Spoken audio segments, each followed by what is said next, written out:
Hola, hoy vamos a meternos de lleno en el tratamiento contable de un rubro que es fundamental, los créditos y, por supuesto, el concepto asociado de previsiones. Todo esto, claro, siguiendo las normas contables profesionales vigentes en Argentina. Dominar esto es una de las competencias clave para cualquier futuro contador público. Vamos a ello. Para que quede todo bien claro, hemos organizado la sesión así. Primero sentaremos las bases, qué es un crédito y cómo se clasifica. Luego veremos cómo se mide y qué pasa con los intereses. Después nos adentraremos en el mundo de las previsiones por si un cliente no paga. Veremos cómo se usan en la práctica y, para rematar, un caso completo de análisis y ajustes al cierre del ejercicio. Bien, pues empecemos por el principio, como debe ser. Es absolutamente necesario que tengamos una definición técnica y precisa de qué es un crédito en contabilidad. Porque, como veremos, esta definición es la piedra angular de todo lo demás. Aquí la tenemos. La resolución técnica número 9 es muy clara. Un crédito es un derecho a cobrar, ya sea dinero, bienes o servicios. Pero ojo, fijaos en la última parte de la definición. Siempre que no respondan a la característica de otro rubro del activo. Esto es crucial. Nos obliga a distinguir. Por ejemplo, una inversión financiera, aunque sea un derecho de cobro, no es un crédito por venta. Es otra cosa y se trata de otra manera. Y claro, no todos los créditos son iguales. Los podemos clasificar usando distintos criterios, como vemos en esta tabla. Esto no es un simple ejercicio teórico, para nada. Tiene implicaciones directísimas en cómo presentamos los estados contables y en cómo gestionamos los cobros. Por ejemplo, saber si un crédito es corriente o no corriente nos cambia por completo los ratios de liquidez de la empresa. Muy bien, ya sabemos qué es un crédito. Ahora, la pregunta del millón. ¿Qué valor le ponemos? ¿Por cuánto dinero entra en nuestro patrimonio? Aquí la cosa se pone interesante, sobre todo cuando en la venta hay financiación de por medio. Pensemos en un caso súper habitual. Una venta a plazo casi siempre tiene un precio más alto que si se pagara al contado. La normativa contable nos exige, y con razón, que separemos las cosas.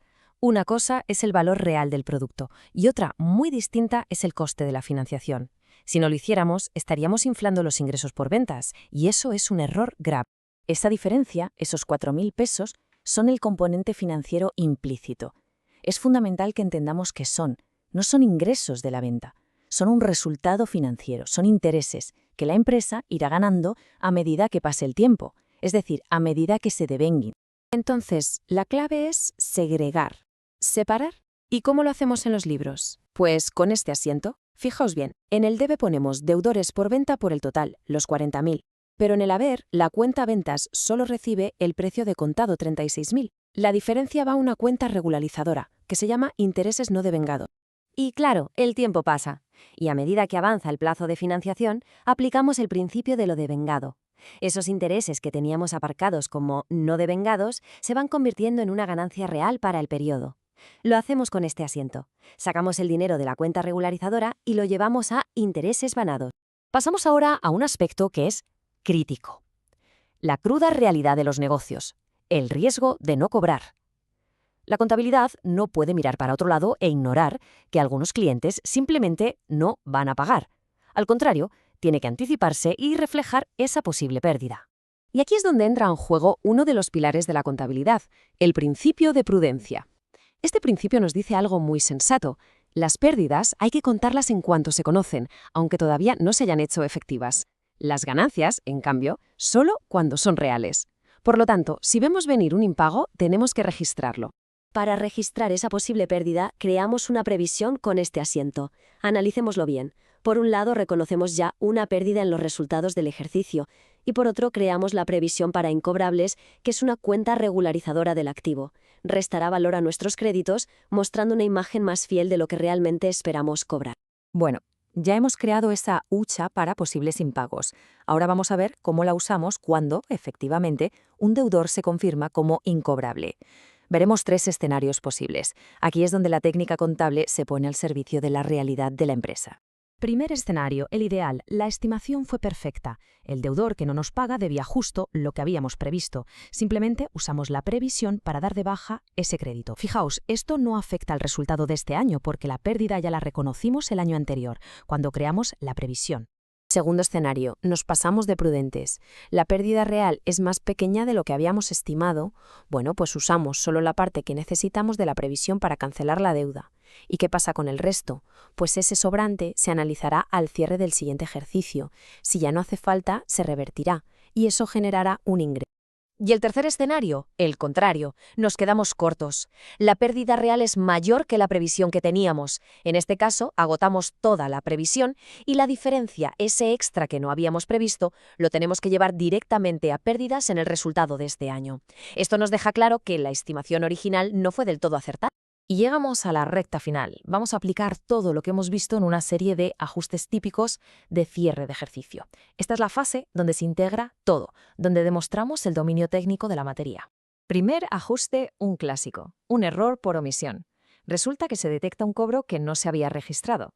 Esto significa que teníamos menos dinero en el banco del que pensábamos y más deudores de los que realmente hay.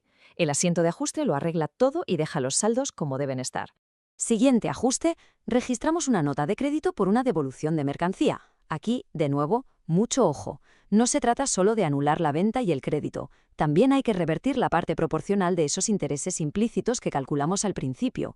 Hay que deshacer la operación completa. Al cierre del ejercicio es obligatorio, sí o sí, aplicar el principio de lo devengado a todos los componentes financieros. Hay que calcular y reconocer como ganados todos los intereses que correspondan al tiempo que ha pasado hasta la fecha de cierre.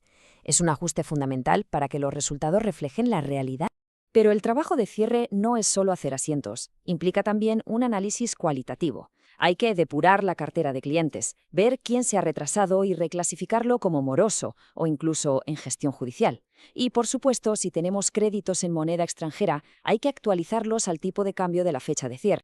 Y finalmente, como resultado de todo ese análisis de la cartera, sobre todo de esos clientes que ya están en manos de los abogados, toca estimar el riesgo de impago para el próximo año.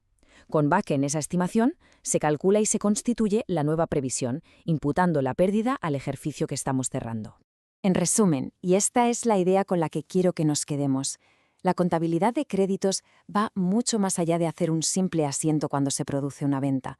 Implica gestionar un activo financiero, anticipar riesgos y valorar constantemente la cartera para que los estados contables reflejen la verdadera capacidad de cobro de la empresa.